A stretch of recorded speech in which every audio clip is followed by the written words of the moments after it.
What's up, everybody? So we're going to go over April 2023 market update. So things are moving, things are changing. We're going to talk through that. We're also going to talk through a little bit about why you're hearing things from like national numbers for real estate compared to like regional. Explain a little bit about that. Before we get any further, if you guys could subscribe to the channel, I would appreciate it. If you guys could like the video, share it with your friends. I'm not trying to become some social sensation, but I am trying to be a resource for your friends and family and you yourself. So let me know if you guys have any questions and we'll get into this. So first things first, where do we always start? How many houses are on the market? So we're going to get into that. So how many houses are on the market? 13,057. For those of you that have been following my videos, we were at, I believe, 14,500 last time. I'll have to check on that just to make sure, but we've been slowly coming down. And that's the thing is we've been, if you guys have been watching these videos, I have been tracking this since like November, and we're losing like 1,000 homes a month. And again, what that means is people have low interest rates. They don't want to sell their houses. Interest rates are still high. And we'll talk through interest rates and everything real quick too. But, you know, as the market's still sinking, the thing I've told people, once we get closer to 10,000, this market drastically changes. Now, I've even felt the changes the past couple weeks. Multiple offer scenarios are happening more often on houses that are coming soon, that aren't even necessarily on the market. So something to be paying attention to. Does that mean panic? No. Do not panic. That is not why I say that. But we have to be very purposeful. If you're looking to buy a house right now, you have to be very purposeful with what you're doing. Selling a house, it is becoming easier. If your house is move-in ready, if there's not a lot to do, it is becoming a lot easier to sell the house. So with fewer inventory and with buyers being the way they are, we have people really coming after houses. Like I just offered on a house the other day and there was 4 offers on it. So now were they all over asking all this stuff? No, they weren't. But there is negotiations being had and there is competition. So just be paying attention to that. So 13,057, we're getting down there. We're getting closer to 10,000. So yeah, it's supply and demand, guys. Supply and demand when it comes to real estate. That is what is going on. So this is my website. I actually made some changes. If you guys want to check it out, it's benchmarkforecast.com. I actually made some updates right here where you guys have different tabs. It's more friendly on your phone. So if you want to look at that, I do update this. I can't talk today, guys. Update this every Monday. So I update it every Monday so that way you guys can see the numbers. So I'm tracking it. So when I pulled it, it was at 13,103. That was this morning. So since this morning, we've lost like 50 listings. And that's with houses going under contract or being canceled, things like that. Some of the information I've been pulling, obviously the sales are outpacing the new listings, and that's not including any of the pending sales. So that's why it's not 1,000 different. If you added pendings to it, it would be a different number. Sold price. So I was just talking with a client about this, 98% to listing price. So if they listed it at 500, it's 98% of that, which would be about $10,000 less, so 490. So that is the average right now. And to be honest with you, from what I've been feeling in the market, it's very accurate. And so it's one of those that people are willing to negotiate some, but they're not willing to give a ton. With supply dropping, realtors know that. They've started feeling it. So just something to be paying attention to. The average sold price, that changes every week. Last week it was like 534,000. This week it's 579. So it just depends on what homes sold. Average days on market actually stayed the same, 72. So we were in the 80s and now we're coming down in the 70s. I would expect over the next month to be in the 60s. What's happening is a lot of the houses are being priced correctly because houses that are nice, move-in ready, they're gone in a week.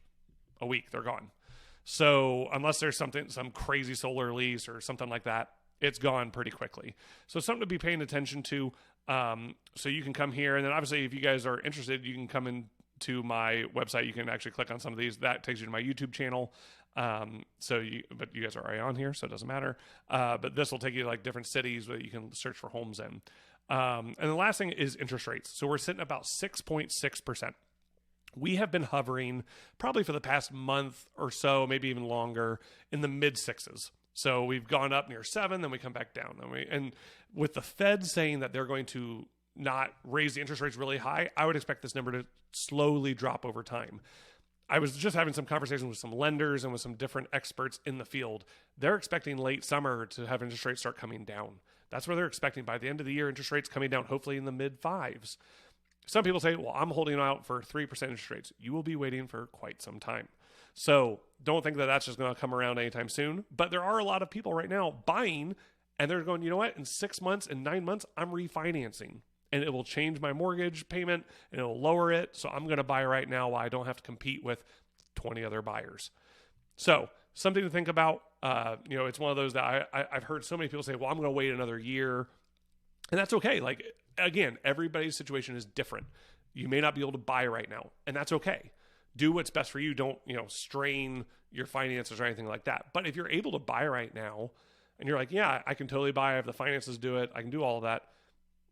You need to start thinking about it, because if we keep dropping, getting near 10,000, we're going to see more bidding wars, more things like that. Now, I don't think hopefully it's not like 2021, but it's one of those that we are going to see some of that. My hope still is, as interest rates drop, sellers are going to start listing their homes, because they're going, oh, now it's only in the fives. Since we've been sitting at 6.5% for quite some time, like overall average, probably since the end of last year, we've been sitting in the mid to high sixes. So once it comes down to 5, people will start feeling like, oh, it's coming down.